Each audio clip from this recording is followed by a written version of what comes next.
let's get back to this conversation we're about to have. Go on. And it's about defenders.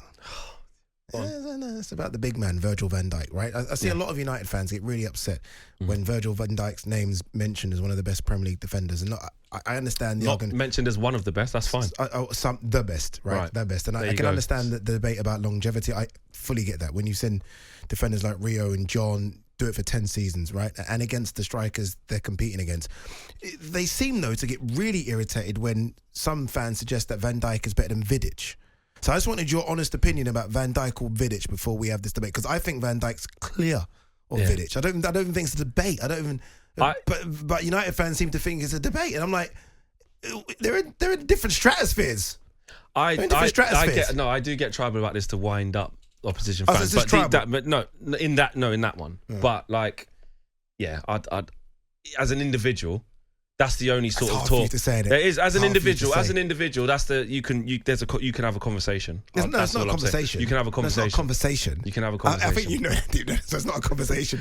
The conversation is Van Dijk with Rio and John and Stam and company. You can have a conversation. Where is he? Very quickly, because I do want to talk the FA Cup. When you think of Van Dijk, where is he? He's right. Listen, he's right up there. Okay, he's right up there. But this thing for me that he's the best to ever have done it in the Premier League is ridiculous to me.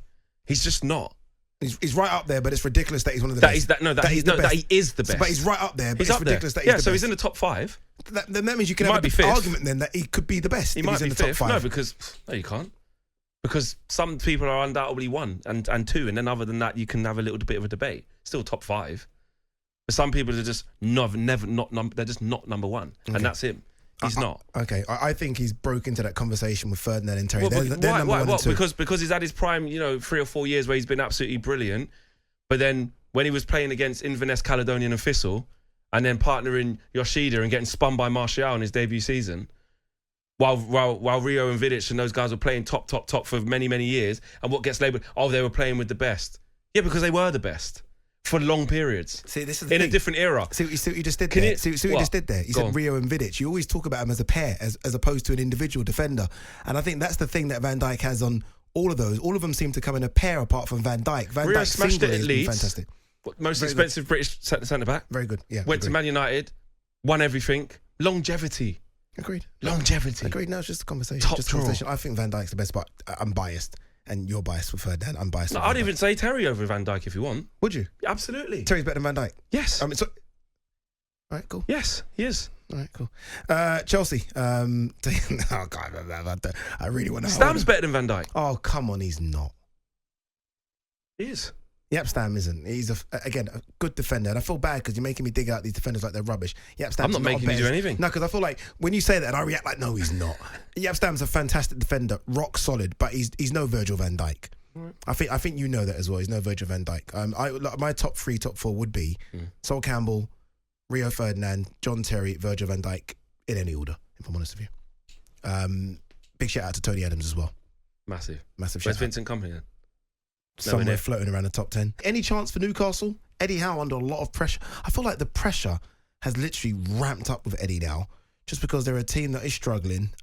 Again, look, this is a club that maybe didn't expect Champions League football at the start of the season. It came quick, but now expectations have changed. Fans want more Champions League football. Man City are the big favourites, and that kind of then ends Newcastle's season here in March. Pressure on him? There is, because of the project that's going on at Newcastle and the owners. So, they can hit a natural point, a natural ceiling where they're like, okay, we're ready for our next step. But at the same time, I think if I was a Newcastle fan, I would still be really happy with what Eddie Howe's done, and the amount of injuries that they've had to contend with this year. They had a group of death in the Champions League and they got robbed against PSG, wasn't it? Yeah. Competed really well up until the last match day, and could have gone through really close.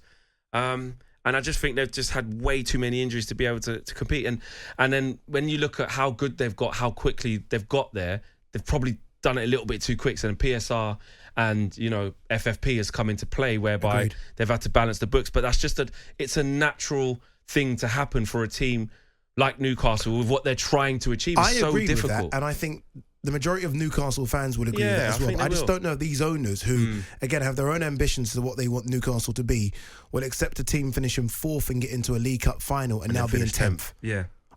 Regardless of injuries. There's a lot of caveats, though. There is, but there was a period when they were competing. Everyone's had it. You've had injuries. Liverpool have had the injuries. Arsenal have had the injuries. Everyone's had injuries. But they've only been in the top 4 once in that period. It's not like they've been sustained top 4. What's happened? We've fallen off a cliff. This isn't the Newcastle we know. Eddie Howe 2 years ago, they were in a relegation. When Newcastle, the ownership happened, right? It's been a couple of years now. I think when everyone sort of started their predictions, where Newcastle, when are they going to win the league? I think people were literally saying 4 years, 5 years. Well, the owners didn't say within the next 10 years, didn't they? Do you know what I mean? It's a 10-year plan. I think it's a 10-year plan that won't include Eddie Howe come the start of next season. On AM, on DAB, via the talkSPORT app and on your smart speaker. talkSPORT.